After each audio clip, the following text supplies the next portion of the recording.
oh, he drives a minivan, or oh, I drive a minivan. Because at that point, that was the big knock on minivans. Nobody wanted to drive them because, quite honestly, they sucked.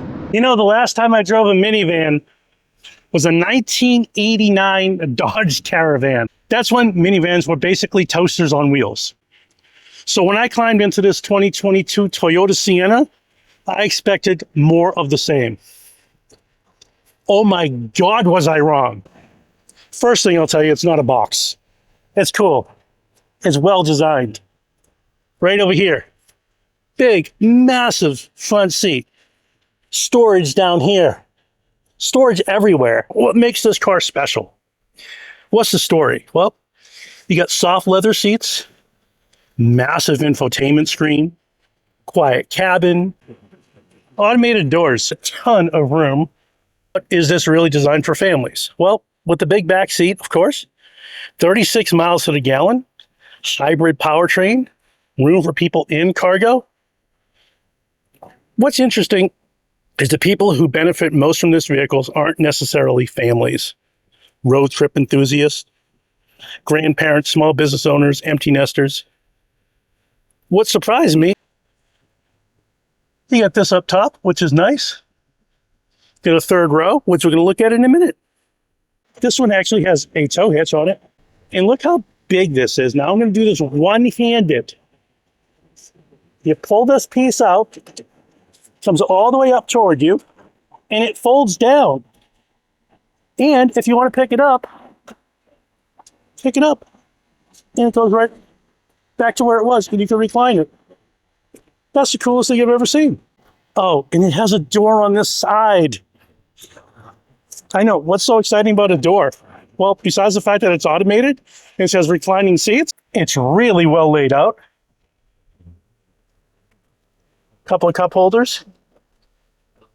Massive area here, some stuff back here. This is so nice. This is really cool. Got a cell charger up here for your phone. Storage area, like I mentioned earlier. I think we should take this thing for a ride. And this gets 36 miles to the gallon. And you get a hybrid. Why would she no to this? This is a great shot. We should buy this. All right, first impressions. This is not your daddy's minivan. I'm flat out gonna say it. It doesn't drive like a minivan.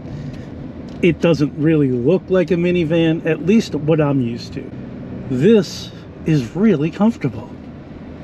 It's got power. It has torque. It has space. And if you got a small business, this thing would be great. You could throw a lot of stuff in the back. Everything is all nice and protected. You don't need all-wheel drive.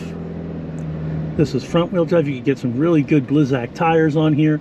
And this will get you right through any winter that you're looking for, especially here in Boston.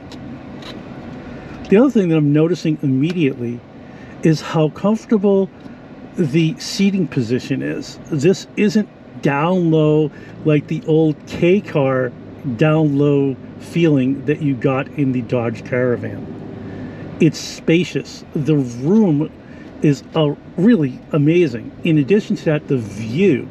You can see everywhere in this. I don't have a single blind spot that I'm aware of just yet. You know, I expected transportation. I didn't expect refinements. And look at this acceleration just getting on the highway. And it's so smooth. You know, older minivans, they were all over the place. They had no real suspension, no dampening. It was just, you know, they threw it on a box, and which was their frame, and they said, okay, here, this is what moms and dads truly want. These are super, super safe. You got airbags all around you, whereas those ones really didn't have a whole heck of a lot of airbags. The story on this is that minivans, as they've evolved, is they've really kind of gotten rid of the, oh, he drives a minivan, or oh, I drive a minivan. Because at that point, that was the big knock on minivans. Nobody wanted to drive them because, quite honestly, they sucked. This will fit 7 people with no problem at all. So what was the war that the minivan lost? The war was image. The image was just terrible. They were hard to get in and out of. They weren't comfortable. The fuel economy was terrible.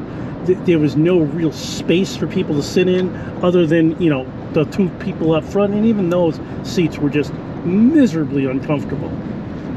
But along came progress. Along came somebody saying, we need to do better for a minivan, because quite honestly, when you're driving one of these, you're not driving a car that doesn't get it. You're driving something that gets it. You're driving somebody around and they feel comfortable in the car. I am loving the way this thing drives. The other thing that I like about this is it corners well. Older minivans didn't. They were lumbering. This is not lumbering. This gets you up to speed. It corners well. Sure, it's got a little bit of top heaviness because you expect that, but it's really quite an impressive piece of machinery. We got some raised castings and some bumps, and you're not even feeling them, which is great. Minivans didn't disappear. They evolved.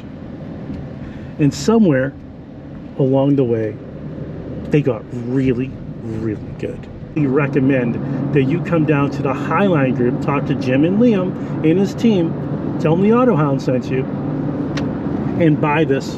If you like this type of content, please make sure you like, you comment, and subscribe. And remember, it's about the drive.